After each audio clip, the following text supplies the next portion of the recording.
Tough football game once again. I always thought that Maine, because who they had played and kind of their grittiness, toughness, that this was going to be a good tough game. But I tell you what, proud to be the head coach of this football team, and in the second half, being able to establish a level of toughness and continuing to make drives. That last series right there was an 18-play drive. That's almost unheard of. But when you have opportunities and guys that are gritting it out, then it works. Defense, another solid job. Fantastic job again. So we're just trying to put the elements together where the offense, defense, and special teams all blend together to help us win games. And I don't have the stats in front of me, but to be able to talk about, how we did again on third down, total yardage, rushing yards, what they average per play in the run, and all those things. So I'm happy for the guys, and we're hungry. We're not satisfied. There's still more football to play and get better at and doing those things. And so, we will continue to keep addressing those things and limiting those things that can cause you to lose. But I said this was like when you're in a phone booth and you gotta battle a little bit. There's no other place to go but just do what you have to do where you're at. And our guys did a really good job of that.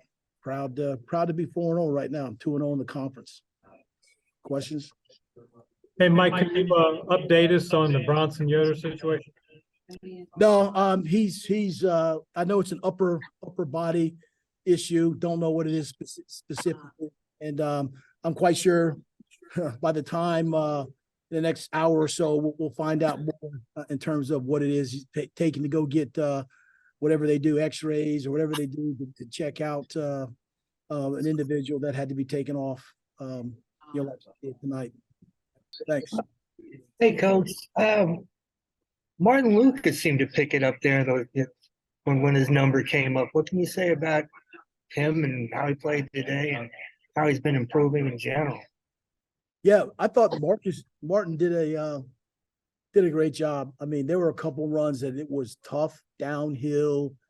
Tackle a guy that's 235 plus pounds, the world. It's just kind of waited for his turn. When you're a guy, you're playing with Bronson Yoder, Malachi Emo, and all that. He showed up and showed out today, and very, very happy for the measured amount of success that he had. A level of toughness that it's hard. And it's hard to tackle a big guy like that can run away from you, run over you, run around you, whatever it may be. And just the way the running back situation went today, he had a chance to get multiple touches. And so my hat goes off to him. Yeah, Dave asked about defensively, our guys playing, pretty good and not giving up any touchdowns the last couple of games here. Yes, I'd be interested to find out what the third down was again. Their total yardage, particularly rushing yardage. The goal is to create third and long situations so then we can rush the passer. And I believe we did that today. I'm not quite sure, but when you have a defense that can make you punt or have to decide how you're going to attack your first, second down plays, then it's pretty special. So we're giving up a field goal today and no points last week because it was a kickoff return. I think we're really good defensively. Still got a lot of work to do, but at the same time, you have to acknowledge that there are some good players on our defensive squad. Coach Rebel, Coach Dowling, Coach Blackstock, Billy Parker, Kenny Carter. They've done a really good job of coaching the guys up. And, but we'll celebrate this for now and then know that, that Elon is a really, really good football team and we're on the road again and all those things. But we look forward to the challenge, whatever the challenges may be. We'll have to regroup after we find out where we are health-wise, but the next man up mentality is more true during the course of this part of the season, anybody's season, because of the injuries and things that occur, soft tissue injuries or whatever else it may be. So it's going to be important that we get, we find out where we are, who we got, and then put a game plan together to go be competitive again. How significant was that? Yeah, Dave asked about starting the third quarter where Ryan Poole got the interception and returned it back.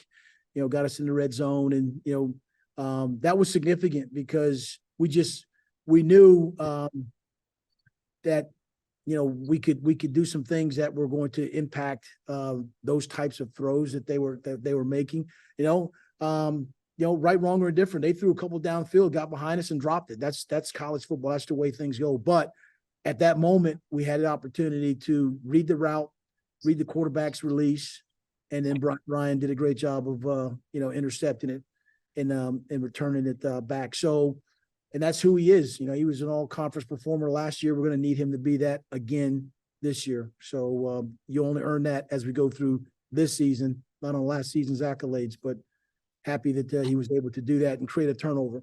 It was great for this game to be military appreciation and be the match, and to have the people that have been impacted, that's been in my circle, since I've been here.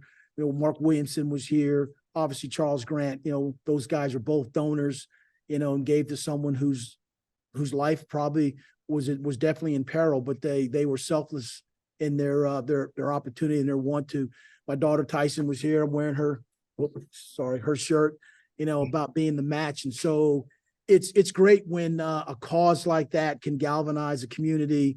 Rion Hagler is part of the Be the Match on campus. And then being able to support, people, financially, emotionally, and all those things, it's neat. And then the military part of it, I was grabbing my dad's dog tags because, being an Air Force guy, but showing a tremendous amount of respect for men and women in the uniform. So I appreciate the opportunity that the athletic department put together for this game, Be the Match and military appreciation. It was special in other ways that I can't articulate.